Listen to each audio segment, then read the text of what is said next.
M-A-double-T. What's up, Matt? How we doing, man? My wife and I have been married for coming up on 7 years in September. And so she has fibromyalgia and chronic fatigue and, all sorts of stuff, which is also kind of led to infertility and whatnot. But the big thing is I'm trying to figure out, how do I love her through it? How do I not feel resentful for, I guess you could say, having to at times be the one that feels like I'm standing in the gap more? You just try to do your best to not say anything like of anything of depth or substance, so that you did a great job. Like, you just were a plane that flew over the beach with a banner behind it. Let's get beneath the banner. Like, what are you actually talking about? So the only way this works, dude, is you just got to let it rip, man. You got to let it rip. Tell me what's going on. So on my end, there's been a lot of resentment about it because I feel like I'm in an uneven marriage where I'm putting in 100% and she just uses her health as the trump card for everything. Okay. And I'm not happy in my marriage when, I'm the one that, by God's grace, got sober 2.5 years ago, has been trying to, in the words of the poet Rob Bailey, wreck his life to resurrect it. And I feel like I'm the only one paddling. Okay. That's fair. Did she paddle a long time before you got sober?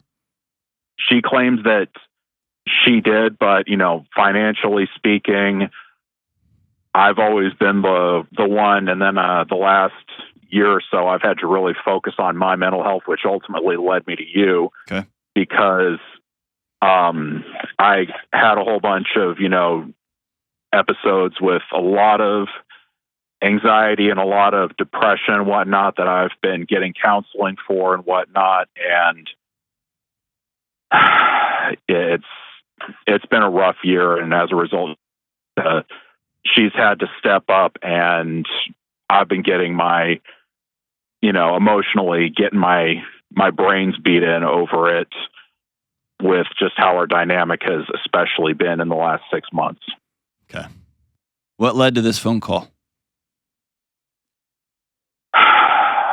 I'm angry, and I'm tired of trying, and I'm tired of being the one that has to bear the brunt of everything, when I thought that marriage, when I got married, was supposed to be an equal partnership. Yeah, but it wasn't when you weren't sober for 5 years. But also, right? So it wasn't. But also, there's something deeper than that. Can I tell you what I'm hearing? Go for it. And tell me I'm wrong. I'm hearing you don't believe your wife. And I'm not saying you have to. This is what I'm hearing. That you don't believe her. That every time that something hard comes up, she puts this, like, as you call it, the trump card down. She says, I'm too tired, or I'm in chronic pain, and you've got to a point where you don't believe her anymore. I'm in full support of this, of my partner who's struggling. And then there's a different here, like, I don't think my partner's actually struggling. I think I'm making all the changes, I'm doing all the work, and they're doing nothing.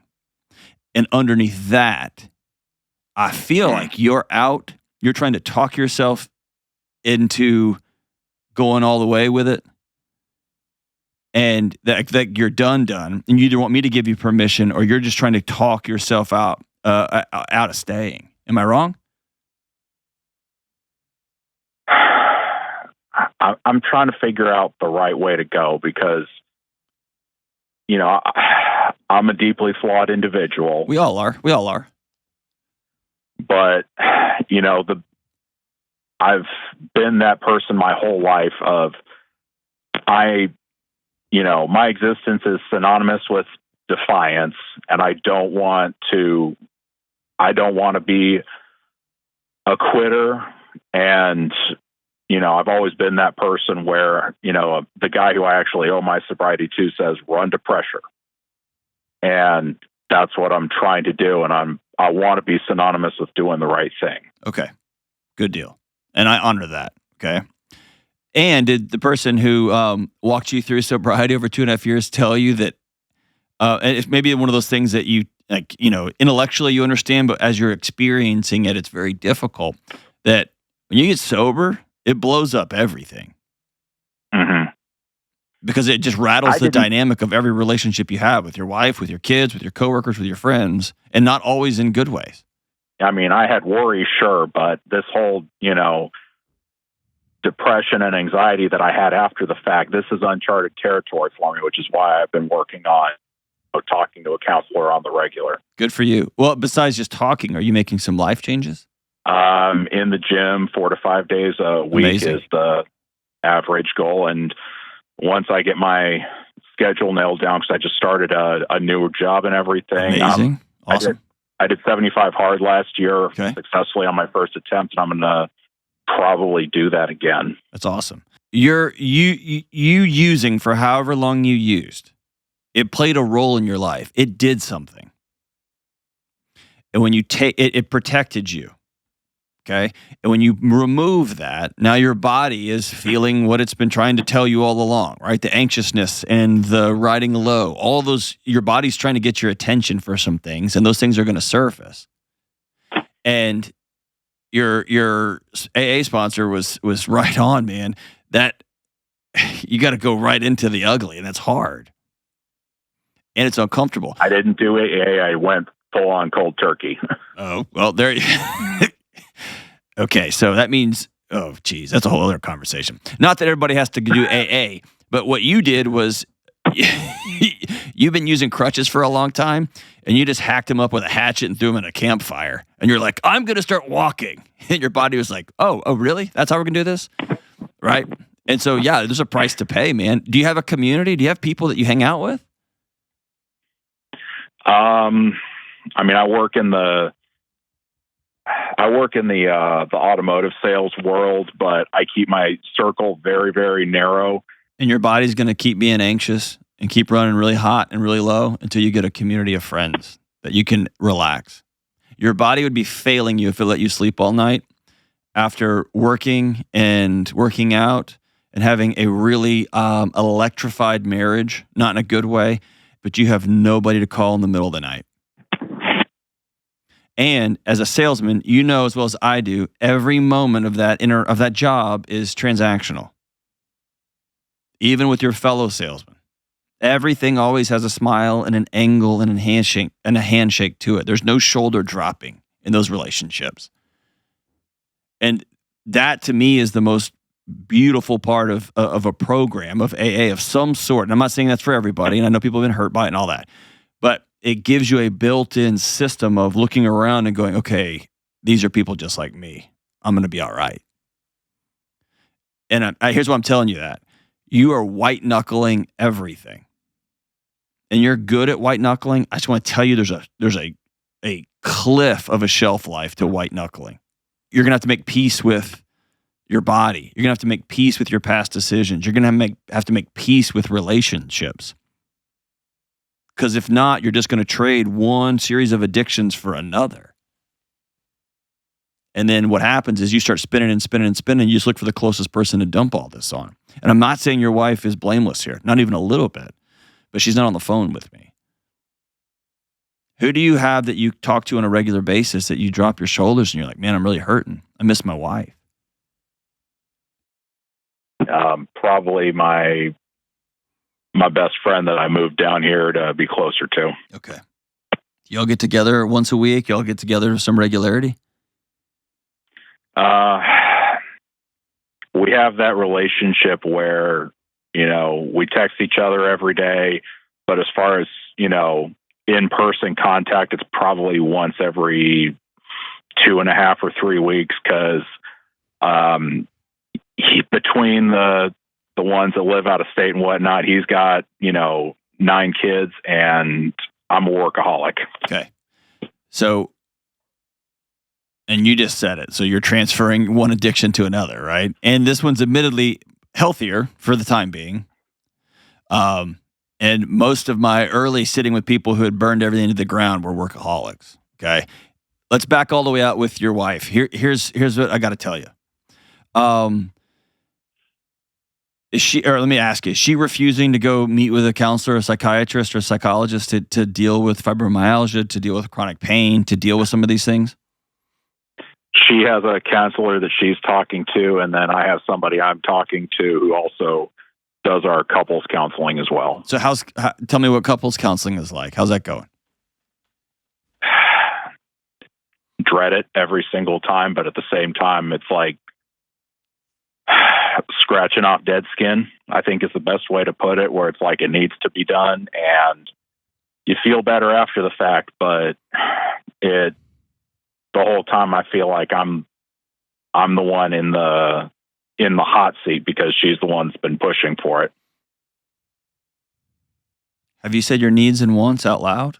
Yes. I've told her, this is where I'm at mentally and this is why I'm frustrated.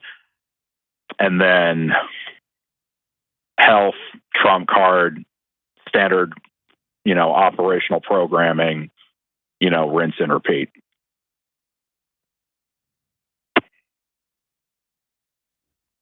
And your couples counselor, your therapist, doesn't push on her to ask her what she's doing to get well and to get to deal with some of the challenges with how she's experiencing the world?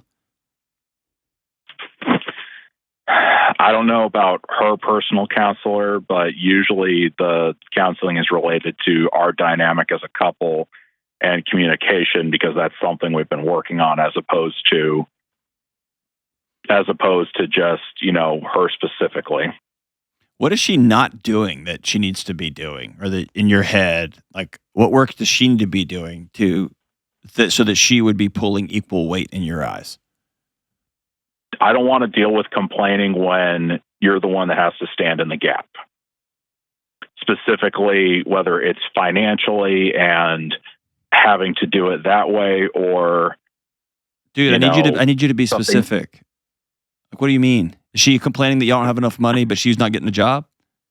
She's working. She sells, cars as well, just like I do. And when I was having 3 consecutive horrible months, it was just continuous browbeating about, when are you going to get your act together? When are you going to start selling well again? So that way I don't have to work so hard, because I shouldn't be doing this. Okay. And so for whatever reason, you had 90 days of a bad string that all salespeople go through.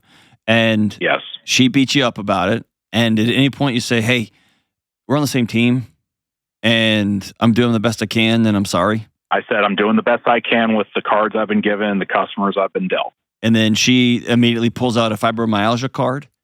She uses that constantly to basically try to restate her position and say, I shouldn't have to do this because I'm sick and you don't understand that, and proceeds to consistently browbeat me about it.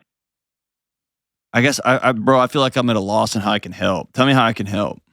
A, how do I love her through it? B, how do I do this as a man who is trying to reinvigorate his life? I'm just going to tell you what I would tell you if you were my best buddy, or if I found myself in your position. I had to look in the mirror. I would tell you to hang up the phone with me and to Google the next AA meeting and show up and say, I can't do it anymore. Because you haven't dealt with the core challenges of the reason your body was drinking in the first place. You did stop, and your ability to just stop is staggering. It's pretty amazing. But the no Navy SEAL would go into battle all by themselves. They've got a team. And you launched out to do a really noble, powerful thing for you, for your marriage, for everybody. But you went by yourself. And you've taught yourself that you've got incredible willpower and grit. There is something going on in your marriage that, bro, I don't even know how to begin to unpack it. She's not even on the phone with us. I don't know how to unwind it. And I don't know if she's trying to make you pay penance for the years y'all were together before you got sober. Dude, who knows what's going on? But I know trying to deal with that right this second, you're not well. You have to deal with why your body was utilizing whatever you were using just to get through the day. That's what I would tell you to do, man. Because you're talking to a counselor, you're sitting there in a marriage with a marriage therapist who either doesn't have a spine to call both of you out, and as the great Terrence Real said, a good marriage therapist will take sides as needed, and they won't. They're just the communication loop-de-loop. You're seeing a counselor talking about how you feel, and you're starting to do some really incredible things. But man, I know better than anybody. Just like you, man, I can work out. I can try to get 1% better every day. I can listen to audiobooks and read books and go get another degree and another degree and get another job. And I could do all that stuff. But if I can't look in the mirror and be okay with the guy that I see, if I don't have a gang, a tribe, a group of people that I can drop my shoulders and exhale and do life with, I'm not well. And I'm not showing up for myself, for my clients, for my people, for my wife, for my kids. And so you've got all the surface stuff, man. You are moving on the surface. But if you don't deal with the spiritual stuff, and I don't just mean going to church, I mean the spiritual stuff like, who are you and who do you want to become? And why are we doing all this work in the first place? You don't deal with that, man, you said it best. You're just a rat on a wheel. Just going to the next book. All right. Going to the next workout. Okay. Making one more sale. Okay.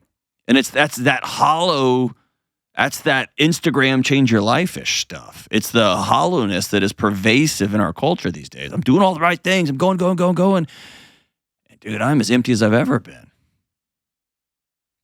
And maybe it's as simple as sitting down with your wife and saying, I don't know. I don't know how to show you that I love you, but I do.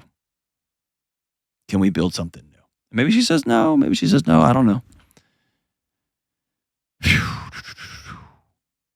And if I know this, as a man, every time something doesn't go right, you don't have as good a month as you had. If you've got a wife who's beating you up and browbeating you and calling you a loser and telling you, I shouldn't be, man, you can't live like that. That's not right. She shouldn't be doing that either. So yeah, man, if I'm you, that's the first thing I'm doing is I'm getting off the phone. I'm going to go to a meeting. And I'm going to walk in and say, all right, 2.5 years, I've white-knuckled it. I'm just starting to move from one addiction to another. And I can't do this by myself anymore. Will y'all help? That's where I would start, man. I know it's not great advice, but that's what I would do. Thanks for the call, good man.